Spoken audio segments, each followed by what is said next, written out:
네, 안녕하세요. 주식은 역시 끼리끼리새의 끼리씨입니다. 안녕하세요, 끼리분들. 자, 연휴를 앞두고 있는 마지막 주 월요일 출발을 했습니다. 그런데 오늘 장이 그렇게 좋지는 않네요. 어떠한 흐름이 나왔는지 확인해 보도록 하겠습니다. 자, 매일매일 주린이를 위한 5분 시황 정리. 오늘은 2021년 9월 13일 월요일입니다. 같이 공부하시죠. 렛츠 끼리!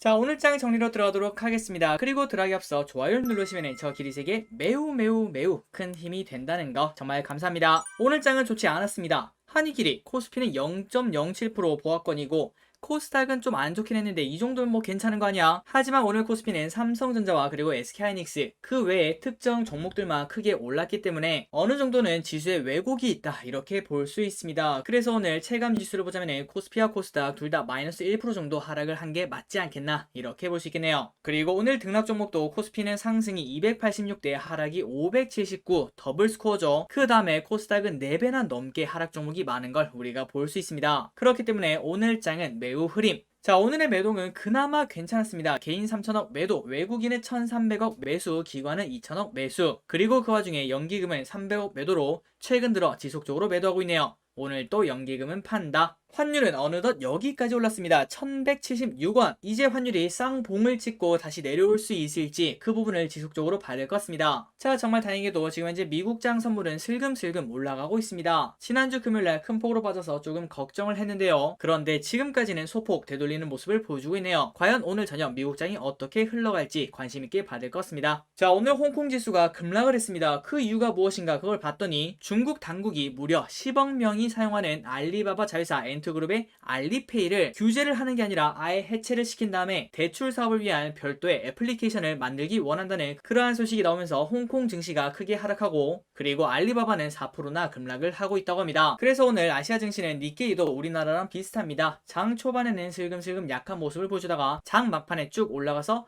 강보합으로 마감이 되었고 상해 종합도 강보합권에서 지속적으로 머무르고 있습니다. 하지만 항생은 마이너스 2% 넘게 오늘 하락을 하고 있습니다. 다음입니다. 오늘 개인 외국인 기관 쇼핑 목록을 확인하도록 할게요. 오늘은 외국인이랑 기관이 조금 매수를 했죠. 무엇을 샀는지 관심있게 보도록 하겠습니다. 자, 개인은 에코프로비엠, 카카오뱅크, 카카오, 셀트리온, 곱버스, 포스코케미칼, 현대차, 차이나 전기차 ETF, 에코프로, 코오롱인더, LG전자를 매수했고요. 그리고 오늘 카카오랑 카카오뱅크를 매수하는 거 보니까 오늘 또 이 두 개 기업 떨어졌나 봅니다. 카카오뱅크는 무려 마이너스 6%, 카카오는 마이너스 4%나 하락을 했다고 하네요. 최근 들어 카카오뱅크가 코스피 200에 들어오지 않았겠습니까? 그 전까지 그 수급 영향으로 크게 올랐는데 하지만 지금은 코스피 200에 들어오는 게 오히려 악재로 작용하고 있다고 합니다. 그 이유는 바로 공매도를 칠 수 있기 때문이죠. 그래서 최근 카카오뱅크의 공매도가 엄청나게 늘어나고 있다고 하네요. 자, 다음으로 외국인의 매수를 보도록 하겠습니다. 삼성전자, 포스코, LNF, SK하이닉스, LG화학, SK케미칼, SK이노베이션, SK바이오사이언스,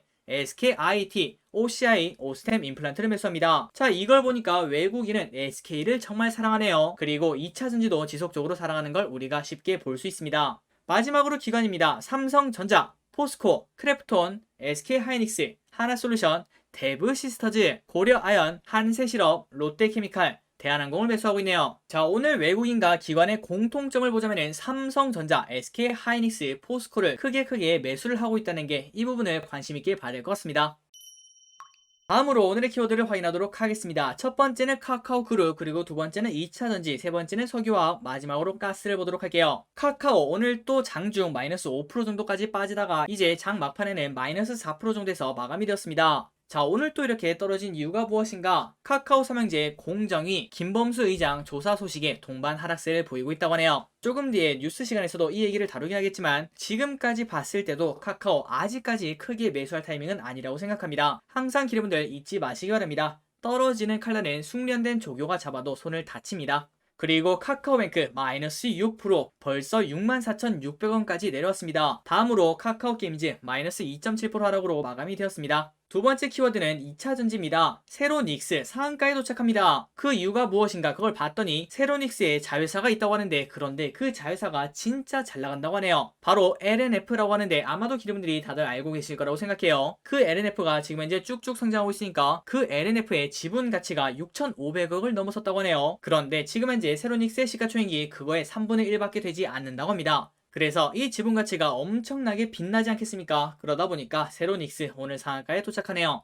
그리고 다른 2차전지에 관련된 기업들도 오늘 좋은 흐름을 나타냈습니다. LNF 16% 급등, 천보 6% 상승. 다음 키워드는 석유화학입니다. 태광산업 4% 상승, 롯데정밀화학 5% 상승. 그리고 이 롯데정밀화학은 지속적으로 같이 공부하고 있죠. 목표가가 무려 11만 5천 원이라고 합니다. 한번 기르분들은 그 리포트를 꼭 찾아서 읽어보시기 바랍니다. 그리고 오랜만에 롯데케미칼 3.8%나 상승합니다. 아직까지는 바닥권이라고 볼 수 있겠죠. 자, 여기서도 올라갈 수 있는지 한번 공부가 필요해 보입니다. 그리고 이렇게 롯데케미칼 오랜만에 올라간 이유가 무엇인가? 최근 가장 핫한 섹터를 하나 꼽으라고 하면은 수소를 뺄 수가 없겠죠. 그런데 SK가스 그리고 롯데케미칼 연내 수소 합작사를 출범할 수 있다고 합니다. 그러다 보니까 주가가 동반 강세를 보여주고 있다고 하네요. 그래서 이러한 뉴스가 나오니까 당연히 SK가스 좋은 흐름을 나타냈습니다. 하지만 오늘 쭉 올라갔다가 윗꼬리를 조금 많이 단 거는 아쉽다고 볼 수 있겠네요. 어쨌든 오늘 플러스 5%로 마감이 됩니다. 그리고 이 SK가스는 수소 때문에만 오르는 건 아니겠죠. 최근 들어 가스 가격이 크게 오르고 있다고 합니다. 그 수혜를 SK가스가 볼 수 있다. 이러한 시각에 최근 들어 급등을 하고 있네요. 그리고 그 시각은 한국가스공사도 그대로 통용이 됩니다. 오늘 3.6%나 상승합니다. 다음입니다. 가스 가격만 오르는 게 아니겠죠. 원유, 석탄 다 오르고 있습니다. 그러다 보니 이제는 한국전력 전기요금 올릴 수밖에 없다. 이러한 생각이 최근 나오고 있다고 하는데 조금 뒤 뉴스 시간에서 진짜 한국전력 지금 투자해도 되는지 한번 공부해보도록 하겠습니다. 어쨌든 한전 오늘 전기요금 상승 기대감에 2% 상승으로 마감이 되었습니다. 다음입니다. 대브시스터즈 상한가에 도착합니다. 일본에서 최근 들어 정말 잘 나가고 있다고 합니다. 그리고 일본에서 멈추는 게 아니라 미국 그리고 유럽에도 진출을 하고 있다고 하죠. 그래서 그러한 기대감에 대브시스터즈 오늘 급등을 합니다. 하지만 그만면 NC소프트 결국 60만원이 깨졌습니다. 쭉쭉 내려가네요. 자, 지난번에 무려 1,900억 규모의 자사주 매입 소식이 나왔는데 하지만 이러한 자사주도 떨어지는 칼날을 막지 못했습니다. 자, NC소프트 당연히 지하실이 있을 거라고 생각합니다. 하지만 지금은 지하실 3층까지 내려가고 있네요. 과연 어디까지 있을지 깊게 고민을 해봐야 될 것 같습니다. 자, 다음입니다. 두산 인프라코어. 현대두산 인프라코어가 되었죠. 하지만 현대두산 인프라코어가 됐는데 8천억짜리 유상증자가 결정되었다고 합니다. 그러다 보니까 오늘 주가가 큰 폭으로 하락했다가 살짝 올라와서 마이너스 5%에서 마감이 되었습니다.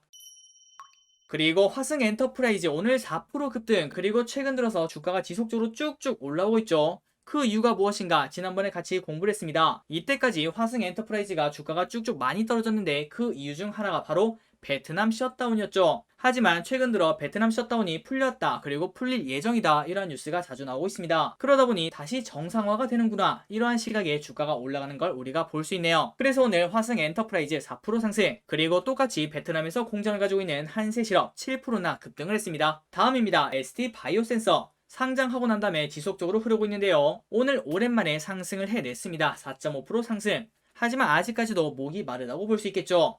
자, 이렇게 오른 이유가 무엇인가? ST바이오센서 미국 코로나19 신속 진단키트 수출 기대감이 있다고 합니다. 오늘 포스코 4%나 급등합니다. 지속적으로 쭉쭉 올라가는 흐름을 나타내고 있네요. 그리고 고려아연 오늘 4%나 상승합니다. 다음으로 오늘 상장한 유진 스펙 7호 기관 경쟁률이 좋게 나왔기 때문에 아마도 더 좋은 흐름을 나타내지 않을까, 이런 생각을 해봤지만 하지만 더블로 시작하고 난 다음에 쭉 떨어지더니 결국은 하한가로 마감이 되었습니다. 그럼에도 불구하고 스펙의 장점은 바로 이거죠. 손해를 보기가 매우 어렵다. 이제 앞으로 스펙이 많이 상장하고 그 다음에 청약을 진행할 예정인데요. 과연 앞으로 스펙은 어떠한 흐름을 나타낼지 그 부분도 관심 있게 봐야 될 것 같습니다. 마지막입니다. 프롬바이오 그리고 실리콘2 기관 청약의 결과가 나왔습니다. 자, 프롬바이오는 18,000원에 확정이 되었고, 그런데 경쟁률이 잘못 본 거 아니겠죠? 85대 1입니다. 이때까지 가장 낮은 게 100몇 대 1이었던 것 같은데, 야, 이거는 신기록을 써 내려가네요. 그렇다면 프롬바이오 해야 될까요? 안 해야 될까요? 당연히 안 해야겠죠. 프롬바이오, 바이오! 마지막으로 실리콘2 27,200원에 확정이 되었습니다. 그리고 기관 경쟁률은